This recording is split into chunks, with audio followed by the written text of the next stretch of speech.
Shalom, shalom, peuple de Dieu, shalom mes frères et sœurs en Christ. Aujourd'hui, nous allons partager une petite vision à nouveau. Le Seigneur m'a fait part sur la vie de ses enfants. Et le Seigneur m'a mené par son esprit dans le livre de Osée. Donc, dans le livre d'Osée, nous allons lire Osée. C'est le chapitre 2. Chapitre 2. Osée chapitre 2, le verset 1. Donc le verset 1, après un petit peu le verset 4. Après, il y a le verset 5, pardon, le verset 10. Et nous allons terminer sur le verset 22. Alors, c'est des réponses que le Seigneur a données, m'a permis par son esprit de souligner et qui accompagnent donc la vision que le Seigneur m'a fait part. Avant toute chose, nous allons confier ce moment au Seigneur et lui rendre toute la gloire, l'honneur et la gloire. Père éternel, merci pour tout ce que tu es, Seigneur. Merci pour ton amour infini, Seigneur. Merci, car tu es un Dieu de fidélité et de bonté, Seigneur. Nous confessons devant toi tout ce que nous avons pu faire qui ne t'a pas glorifié, Seigneur. Pardonne-nous, Seigneur Jésus. Prends place, Père éternel. Seigneur Jésus, prends place. Inonde-nous de ton sang. Protège-nous, Seigneur, par ta puissance, Seigneur Jésus. Retranche tout ce qui n'est pas de toi, ô Seigneur Jésus. Fais mourir la chair, que ton esprit seul s'exprime, afin que tes enfants partout dans le monde entier, Seigneur, puissent recevoir ton message et que cela puisse toucher leur cœur. Toi seul, tu peux faire toutes choses, Seigneur. Toi seul, tu peux faire toutes choses, Seigneur. Merci pour tout ce que tu es. Amen. Amen. Gloire à toi, Seigneur. Donc, avant d'expliquer la vision, nous allons d'abord lire dans nos livres de Osée. Osée, c'est le chapitre 2 et un petit peu le verset 1.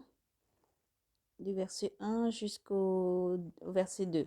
Nous allons arrêter. Et puis après, il faudrait que on lit en fur et à mesure ce qui était souligné. Donc, c'est quand même la réponse que le Seigneur a donnée. Si tu as un temps d'intercession. Donc nous lisons par le nom puissant du Seigneur Jésus-Christ dans le livre d'Osée, chapitre 2, verset 1. Le nombre de ses enfants, des enfants d'Israël sera comme le sable de la mer, qu'on ne peut ni mesurer, ni nombrer. Au lieu même où on leur disait, vous n'êtes pas mon peuple, on leur dira, fils de Dieu vivant. Les enfants de Juda et les femmes d'Israël se réuniront, ils se donneront un chef unique et ils déporteront hors du pays, car il sera grand le jour des Israélites. Dites à vos frères, mon peuple, et à vos sœurs, celles dont on a pitié. Alléluia. Nous poursuivons au verset 4. Dans le verset 4, c'est parce qu'il nous posait la question au Seigneur en disant, nous devons beaucoup prier pour le peuple d'Israël, nous devons beaucoup prier pour nos frères et sœurs éparpillés dans le monde entier, et que les enfants du Seigneur continuent vraiment à grandir dans son amour et dans la fidélité du Seigneur. Après, le Seigneur répond, et le Seigneur dit, intendons procès. À votre mère, entendez-lui pour un procès, car elle n'est pas ma femme, et moi je ne suis pas son mari. Donc là, nous poursuivons au verset. Après ça, encore on va poser une autre question au Seigneur en lui disant de prendre pitié pour l'infidélité, de prendre pitié pour l'infidélité, de prendre pitié pour ces enfants qui sont partis trop loin de lui et qui prennent pitié de tous ces pays où il y a la guerre, qui prennent pitié de tous ces enfants qui sont détournés de lui, qui prennent pitié vraiment et que sa miséricorde, sa grande bonté vraiment reviennent dans la vie de ces enfants, qu'ils puissent toucher leur cœur, changer le cœur de pierre, changer le cœur d'idolâtrie, afin que ces enfants vraiment reviennent à lui. L'Éternel nous répondit en disant,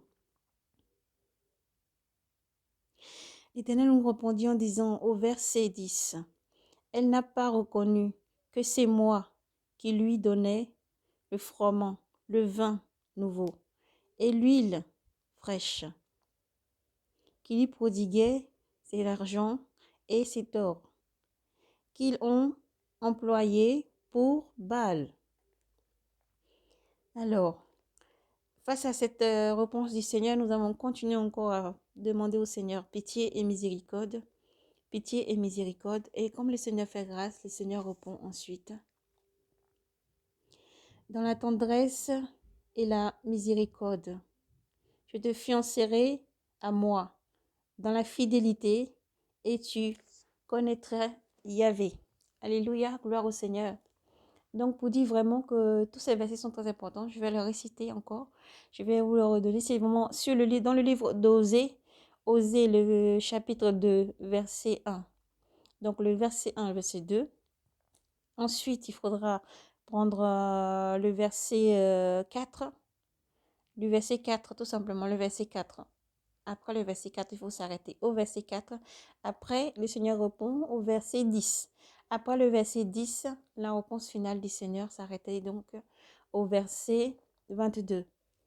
Voilà, alléluia, gloire au Seigneur, parce que nous prions encore, nous intercédons tout le temps pour les pays où il y a la guerre, pour les enfants du Seigneur éparpillés partout dans le monde entier, pour son épouse, pour que l'épouse du Christ puisse vraiment être prêt à son arrivée. Nous allons continuer, j'invite moi mes frères et sœurs à continuer à persévérer dans la prière, à persévérer dans vraiment la supplication, pour vraiment demander au Seigneur de préparer le cœur de nos frères et nos sœurs. Et pour la repentance, autant même pour le dépouillement, la sanctification, avoir une vie de sainteté, une vie de vérité, une vie surtout de fidélité envers Yahvé, une vie de fidélité envers le Seigneur. Alléluia, gloire au Seigneur. Alors, dans une vision, le Seigneur me fit voir. Là, il parlait comme sur le dépouillement. Il me montrait une jeune fille qui était en train de se faire des tresses avec des mèches noires. Des tresses avec des mèches noires. Et ensuite, le Seigneur me montrait que le Seigneur ne veut pas vraiment qu'on pose ces choses-là sur nos têtes. Alléluia. Le Seigneur me disait qu'il ne veut pas vraiment qu'on pose ces choses-là sur nos têtes. Voilà. Il ne veut pas que ses épouses posent ces choses-là sur la tête. Alléluia. Après, dans une deuxième vision, le Seigneur me fit voir une femme. Alors, c'était deux visions différentes. Dans la première, c'était une femme africaine qui était j'étais comme dans une grande hôpital, au fait. Dans une grande hôpital, il y avait plusieurs chambres où il y avait des infirmières qui passaient avec leur chariot pour vraiment alimenter chaque personne, donner à manger et des médicaments. Et le Seigneur m'a transportée dans la chambre de l'une de ces personnes-là. C'était une femme africaine. Elle marchait, elle marchait, elle marchait. Elle marchait beaucoup. Elle priait, je l'entendais prier. Comme si elle murmurait, elle se mettait à la fenêtre à un moment donné, elle priait. Et je l'entendais dans sa prière, elle vraiment envoyait des prières de supplication. Elle disait au Seigneur de la pardonner, au Seigneur vraiment de la sauver de cette situation dans laquelle elle se trouve. Et alors, le Seigneur me fit voir la situation de cette personne. C'est une personne, au fait, qui vit en Europe, une femme de type africaine. Et ce message doit donner parce qu'il est important. Je sais que cette personne va tomber sur ce message. Je sais que là où elle est privée de téléphone. Je sais qu'elle est privée de téléphone, mais par la grâce de la puissance du Seigneur Jésus-Christ, elle aura accès donc à cette vidéo. De par le bien donc, des personnes qui partagent ou même qu'elle va tomber sur le message exactement, vraiment parce que ça lui concerne. Et c'est pour parler de sa délivrance. Le Seigneur a compris ta prière, le Seigneur a entendu ta prière. Le Seigneur maintenant a décrété un jour de délivrance sur cette personne. Alors dans la vie de cette personne, le Seigneur m'a projeté dans sa vie. C'était une personne au fait qui était dans l'Angda, mariée, qui vivait normalement. Et à un moment donné, elle avait commencé à avoir des visions. Elle avait commencé à avoir des visions et tout simplement, quand elle a expliqué ça à ses proches, les gens lui ont dit qu'elle était folle, qu'elle commençait à perdre la tête et qu'elle devenait folle et qu'elle commençait à perdre la tête. Alors que c'était la vérité. Le Seigneur commençait à lui montrer, elle avait un don de vision. Dans sa famille, il y a des dons de vision, de pas très longtemps, ses arrière-parents en tout cas, et pas ni sa mère ni son père, en tout cas, ni les personnes qui sont proches. Et elle a eu des dons de vision. En plus, elle a la vision sur le retour du jour du Seigneur. Elle a la vision, elle arrive à voir ce qui va arriver avant que ça n'arrive. Et ça lui fait beaucoup peur. Et elle se confie à la chair, elle se confie aux gens pour dire que j'ai ça comme vision. Et ils ont vu ça comme un trouble, voilà, du comportement. Et cette personne s'est fait donc enfermer. Le Seigneur me dit que ses parents ne sont pas au courant. En tout cas, ses parents à elle. Parce que c'est une personne qui vit en Europe, mais ses parents sont en Afrique. Donc, pourquoi j'ai dit au départ, il y a deux cas? Parce qu'il y a une personne aussi qui est européenne, donc de type blanche, une personne de couleur blanche. Et donc, la première vision, c'était surtout sur une personne de type de couleur africaine. Et alors, elle priait beaucoup. Elle priait beaucoup. Même quand on lui donne le repas, elle ne mange pas, elle continue à jeûner. Elle tient sa position, mais elle se pose beaucoup de questions. Le Seigneur m'envoie te dire qu'il va te délivrer. Même toutes ces personnes qui t'ont accusé faussement, toutes ces personnes qui ont dit que tu étais une folie et qui t'ont enfermé dans cet endroit-là, le Seigneur va te rétablir. Ta vie te sera restaurée, le Seigneur va te rétablir. Ce n'est pas une folie. Ce que tu as là, c'est un don. Ce n'est pas une folie. Il ne faut pas prendre peur. Ce n'est pas une folie, c'est un don. C'est le Seigneur qui te parle. Les voix que tu entends dans ta tête, ce n'est pas une folie, c'est le Seigneur qui te parle, ma soeur. Voilà le message du Seigneur. Elle a des anges qui sont avec elle là où elle se trouve, qui sont là, qui emportent vraiment sa prière chaque fois. Cette personne prie beaucoup, elle s'oriente vers sa fenêtre pour prier. Elle prie beaucoup, même à la douche, des fois, elle prie beaucoup, elle marche beaucoup, elle prie. Mais ce n'est pas une folie, ce n'est pas une folie. Le Seigneur va te restaurer. Et vraiment, c'est juste qu'il faut que tu fasses confiance à la voix que tu entends.